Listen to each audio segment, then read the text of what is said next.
Welcome to this very special edition of The Author's Voice with KAJ, a show where we explore the stories behind the stories. Here we dive into the worlds created by authors, discover their inspirations, and ensure that you walk away enriched and inspired. And today we have with us author Donna Hartley, international inspirational speaker, former Miss Hawaii. Her compelling story of resilience has been featured on NBC, ABC, PBS, and in the New York Times. And for over 3 decades, speaking on 5 continents, Donna has captivated audiences worldwide. And she's author of several books: Fire Up Your Life, Fire Up Your Intuition, and Fire Up Your Healing. And today we'll be talking about her book, Fire Up Your Life, A Journey to Transformation. Let's dive into the story behind the story. Welcome to the show, Donna. Thank you. It's my honor to be here. And you are right. There is a story behind this story because the book starts right in a airplane plane crash. It's a DC-10 taking off from LAX to Hawaii. But here's the backstory. I lived in Hawaii. I graduated from college. I'm a former Miss Hawaii. Things are going great in my life. I moved to Los Angeles to be an actress. And let me tell you, Los Angeles did not care. So I hit this rock bottom after 7 years. I was at CBS Studios and everything, but no, boyfriend broke up with me. They were selling my apartment building I was in. I mean, it was all falling apart. But when it falls apart, you still kind of try to hold on to it. So on this flight, I was going back to MC the Miss Hawaii pageant. I said, maybe this life, that it's not good. Maybe this life of mine will change when I go back to Hawaii and I MC the pageant. I said, let my life change. Let it never be the same, or let me die. Well, AJ, watch out what you say or you think to yourself, because that's exactly what you draw to you. And that's where this book is about. That story. It's about what happened. And you can see that plane crash right up there. That is exactly the good side of the plane that I got out of, where all those flames are. So that was my life-changing moment. Absolutely, absolutely. Before we come to the book itself, let's understand about the crash part you talked about. The DC-10 plane crash. What happened? Means you said that always be careful of what you wish for. So what does this sort of a thing that happened indicate? What did you get out of it? You said, either all these things happen or let me die. What does it all? What was it that you got out of it? Was it you got everything except for the last part, or I want to understand you got to from hold. your I'm holding perspective. your attention, AJ. Okay. So when I went to board that flight, it was like my intuition just shouted at the ticket guy and said, change my seat. And I changed my seat to the other side, which is the side that survivors came out of that plane. Also, I changed my flight 4 times and went back to the original. I had some destiny with that flight, let me tell you. So in the flight, let me just read you this little section and you will know exactly what happened to me. So this is right in the book. This is, oh my gosh, it's right at the very beginning, like in the first, it's on page 8 and 9, right at the very beginning of the book. What we have here is it said, heat seared my skin, smoke assaulted my lungs, and savage flames engulfed me in the entire rear exit of the cabin. If this was hell, I wanted out. I was a fool, I thought. It was too late. I had to prepare myself for an agonizing death.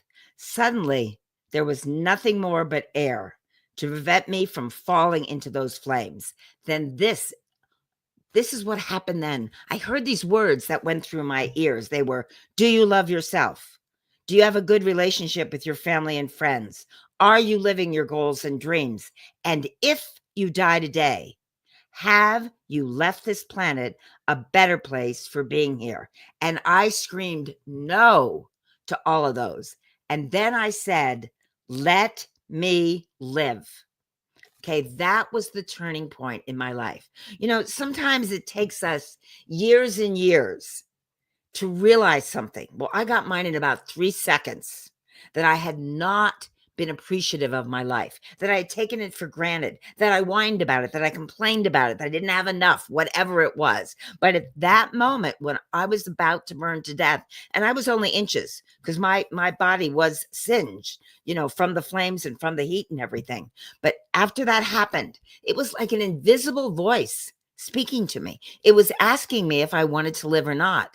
And I said, I want to live. It's like I climb back on all fours. Then there's people at the exit. And I thought, I am still going to burn to death. But at one moment, there was an opening, not very wide, had to go sideways. And I got out. I went down the slide. My one foot was behind me. I didn't know if I'd make it or not. And the shoe popped off. I went down. And as I'm going down, the slide is burning.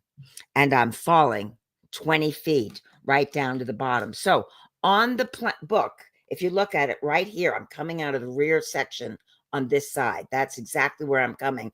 Right before those flames engulfed me, I missed them by inches. And I'm running away. I'm soaked in all fuel now because I fell on the tarmac, and that's full of the jet fuel. And I thought I was just going to ignite just like that. But I didn't. But AJ, this was the amazing thing. I didn't know if I was alive, if I was dreaming, or if I really was dead. I was in that altered state. For those moments, it was, where am I? I had dreamed this dream that I was doing exactly now, running away, limping from an aircraft. So which state was I in? I wasn't sure right then, until there was another big explosion in the aircraft, and then it pulled me back to reality. What happened after that? So when I looked at that plane, I kept because people were burning, I kept sending love and light to those people because there's nothing I could do to help them. Love and light. We were caught at the end of the runway. There was a fence there. We heard the sirens starting to come, and I just was sending love and light. Let them live, protect them, like to it, to the heavens, protect them. And then again, I heard this assignment. It's like a thought that goes through your brain. It said, you will write, you will speak, and you will help people help themselves. Now, I didn't know what that meant at the time. So I'm thinking, okay, I can speak, right? Well, maybe I'm not that good at writing, but I am a storyteller. All these things are just like going through. And, but that was my assignment if I chose to live. I was going to help people help themselves. That's what pushed me to be an author and an international speaker. It was like my assignment was given to me. I was spared. Now, this date was March 1st. If I move forward in time, I had melanoma on another March 1st. And if you move forward in time too, I had open heart surgery. This was the first of three. And I'm Irish. I'm stubborn. I have learned that to say I have to be accountable for my actions and my words. I was very blessed to have a mentor that came in my life. And George, I know, pretty boring name, George, but George had this wisdom of the ages. He was an Oklahoma boy from Oklahoma. He loved his food and everything. And through this book, I have lots of quotes. Let me read you another one from George. I would call him Georgism. The past is not where you should waste your precious time on this earth. Focus on the now. Boy, that was a hard one for me because I wanted to blame other people. And here's another quote. Let me see. Okay, here it is. I like this one. Become aware of your limiting beliefs. It's your right to change them. So what happens with people is they get caught in their beliefs and in their life, and they think it has to be this way. And I believe that miracles and change can happen. And I'm an example that it happened in that crash. Here I wanted death. I was given life. By giving life, I had an assignment. So if I can say anything to your listeners, it would be like, every day is important and your life is important. Your soul is here to do some work to help other people, not just yourself. Oh, yeah, you got to clean up your act first, because that's what I did after the crash. I got out of the Hollywood lifestyle because I was an actress.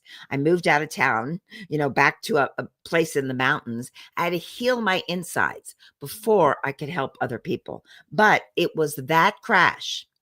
And another thing that happened amazing, I filled out the forms, you got sent from the airlines, and I filled them out, and I was pretty thorough because, I thought I was going to die.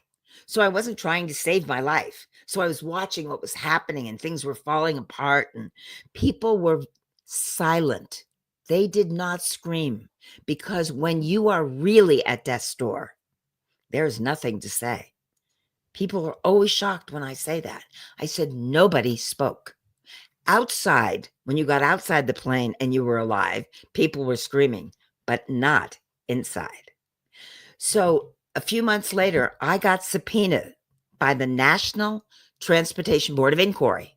They, have the meeting, all the pilots, the flight attendants, the who built the aircraft, Continental Airlines, McDonnell Douglas, Goodrich Tire are going to cross-examine me. I'm subpoenaed.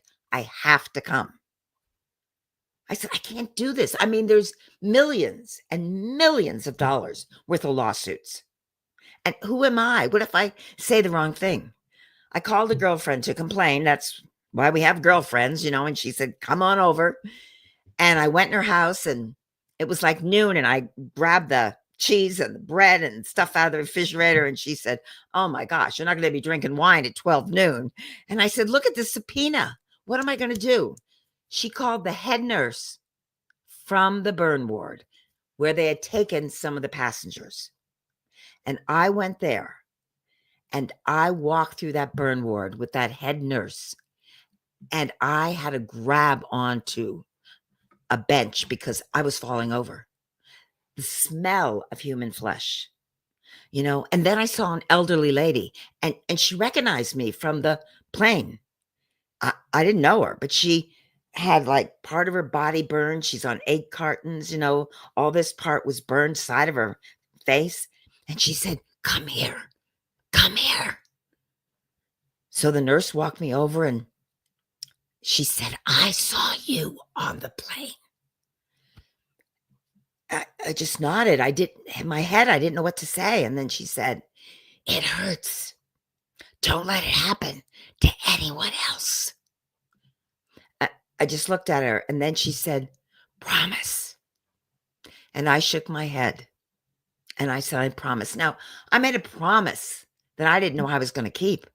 I went out of that burn ward. I threw up on the sidewalk. I got in my car. I got home. I called as many people as I knew, flight attendants, pilots, friends of mine, and did as much research as I could online. When I took the witness stand a month later, I didn't complain about what was wrong. I said, as a survivor, this is what we needed. This is what has to change. So I fought for safety regulations. 4 tires back then, 1, 2, 3, they were patched and retreaded. That's why they blew on take, just as we're lifting off at 167 miles per hour. The pilot set the plane down. We moved to the left. He shifted.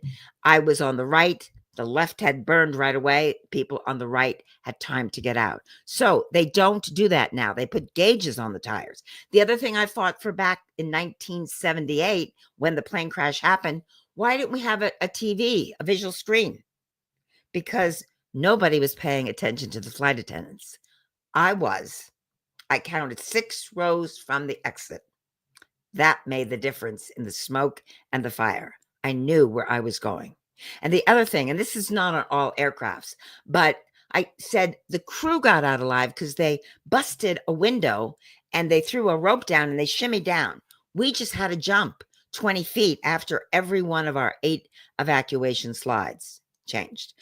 So I took that witness stand. I did not know that was my first difficult speech that I would face, and that began my speaking career. But those changes were made, not by me, but by committees that heard what I said. So what I want to say is one person can make a difference. So anyone that thinks they can't, I was 30 years old at the time. I didn't think I could do that, but somebody has to stand up. We have to speak the truth. And what I focused on was solutions. So in life, don't focus on the negativity. Know what it is, and then go for the truth and solutions. So that's Absolutely. what the book's about. Absolutely. I'll come to the book also. I want to understand what was the casualty figure for on that play. There was 4 that burned to death that died. There was over 90 in the hospital. Okay. Unfortunately, a lot of those were burns.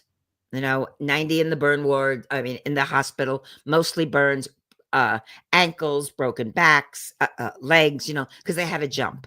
So that was the casualty. So when I look back, I had sprained ankle. I mean, I've had back problems in my life. I did not sue the airlines either. So I had a lot of medical bills that I paid for. But the way I looked at it was I was alive. I saw people burn to death in front of me. So I wanted a second shot at life. So I didn't sue that airlines. So and I fly all the time. Yes, it took me years to get past the emotion and the fear, of course. I get on a plane and I was nervous. Now I'm not nervous anymore. But I check my intuition. If I feel something's wrong in my life, then I don't get on that flight or I don't do something. So because my intuition was telling me that day when I changed my seat, when I didn't want to board that flight. So that gut feeling in all of us is there. And that's the thing. That's the last part of the book. My whole mentor talks to me about trusting my gut, relying on myself, looking in. And I was saying, but how do I do this? How do I do this? And he talks about that in the book.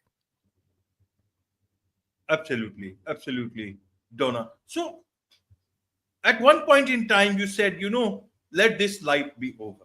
Mhm. Then at the last moment, you asked yourself to be, on this planet for, for as long as possible. Why do you think, God made it happen? Did he think that did he do it for you, or did he do it for the purpose he had set out for you? He would have still done it. He did it for the path for me. And you know what? There was a part of me that said, let me live and let me make a difference. So that difference, first of all, was for me to clean up my life, but it also was to help other people. And I look at my life now that I'm much older. I would have missed so much if I wouldn't have. Now, was it easy? No. Did I have to change my whole life? Yes. Did I have to start a new career? Right. Was I poor for a while I was trying to find myself? All of that. But that's earthly things. What I had tapped into was an unconditional love from the other side, from God. And I am grateful every day. There is not a day that I don't kind of look up and say, thank you.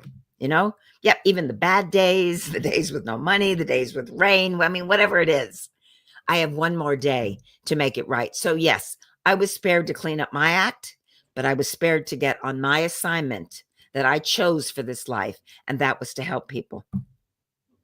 Absolutely. And that is where, let's talk about the book also. How did this book happen?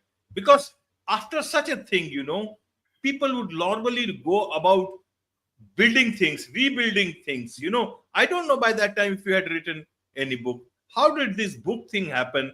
Did you write any book before that, or No. you wrote after all this? Yeah, no, I wrote no book before that. And I moved to Lake Tahoe, California, where I live now.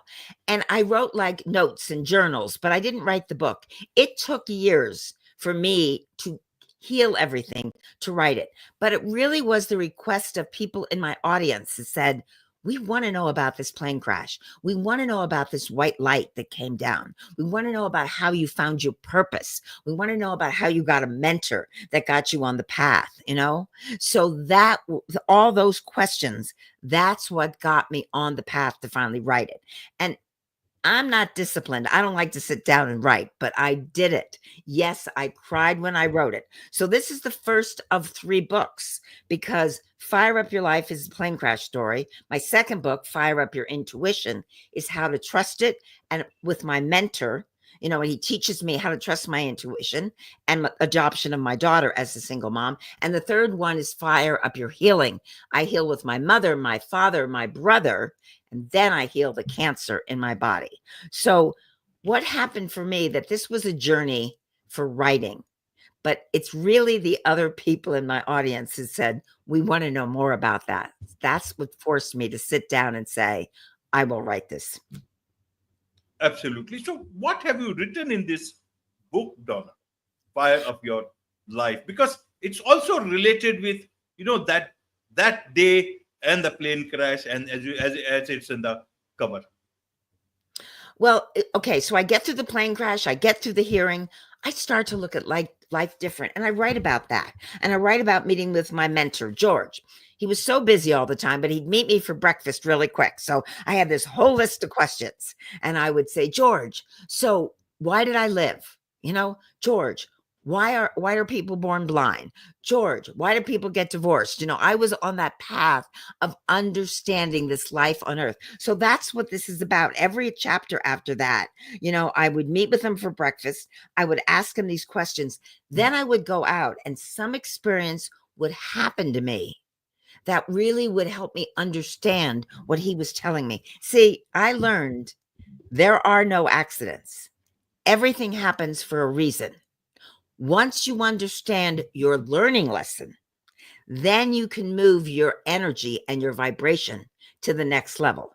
Now, that's directly from George. And I go, what is that? I don't know what that is. I don't know what you're talking about. But now I do. Things come in our life. People come in our life. They don't have to be traumatic. They're just a lesson. They could be good. They could be bad. It's just a lesson. But it's an opportunity. Then, if you don't judge it and you keep moving up, you carry that light, you carry that energy, you carry that joy on this planet. And then people can't throw you off. People can say things about you, but if you know who you are in your soul, then you can carry that light. So that's what the last part of the book is about. How do you get there? What are some of those lessons you have to go through? And George is there. I don't get to see him often, but I'm talking on the phone to him a lot. He's coaching me through so I would understand what had happened. And I had a responsibility then. So I had to study, I had to learn, I meditated then all the time. I went in, I let go of some of my anger that I was carrying and said, I don't need that. I'm alive. So that's what the rest of the book is kind of about. Absolutely. And who is this book for, Donna? What did you say again? Who is this book for? Oh my gosh, anybody that feels stuck in life. They say, I'm stuck. What should I do? How do I find my purpose? And anybody that thinks their life is bad, they just have to read this book and they'll understand. I came from violence. I came from alcohol. I had malnutrition as a kid. I had heart surgery by 16, lost my dream of becoming a hopeful for the Olympics. So every time I had to reinvent myself. So you can't give up on yourself. So any male, female, any age will work to understand, oh yes, life has its ups and downs, and this book shows it. But it's up to us as individuals. If we want to have that better life, we have to create it. I never tell anyone that it's so easy, but it's doable. If I can survive a plane crash, they can live their life in that light and that joy. Absolutely. What was the most challenging part of writing this book, Don? I think it's the discipline of sitting down and writing the words and then editing over and over and over again. And AJ, I cried many times when I wrote it. Many paragraphs, quotes that I wrote, understanding my resistance to life.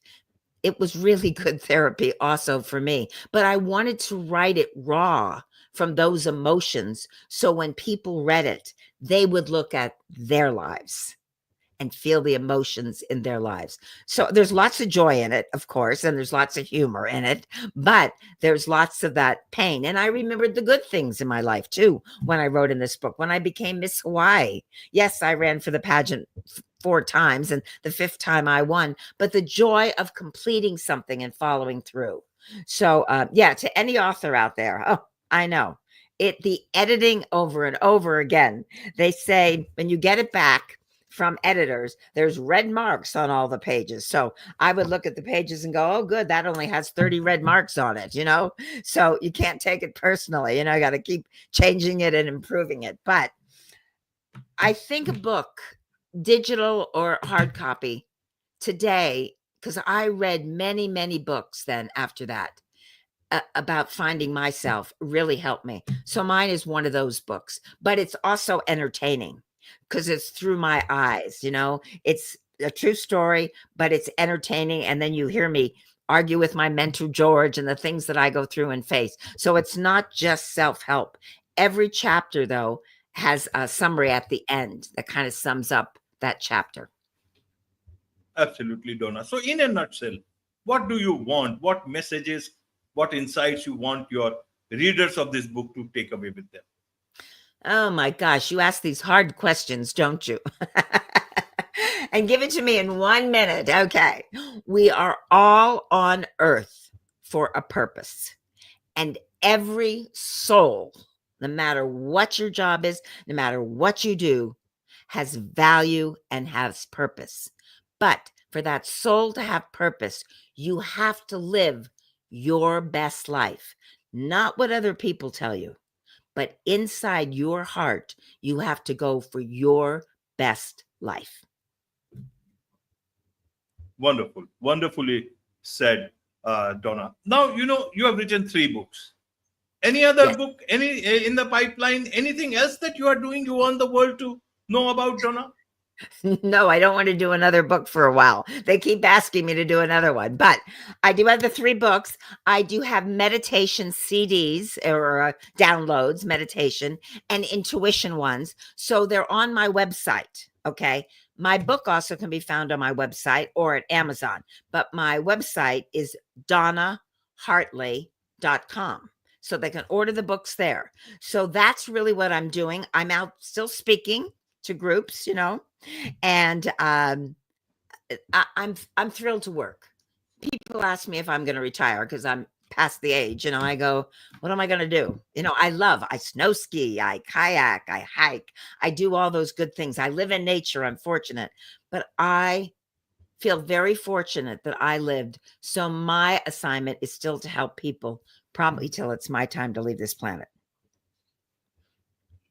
Wonderful. Wonderful. With this, it's a wrap on this very special edition of the Author's Voice with KAJ. Thank you so much indeed for joining us. It was my honor and my pleasure, and thank you.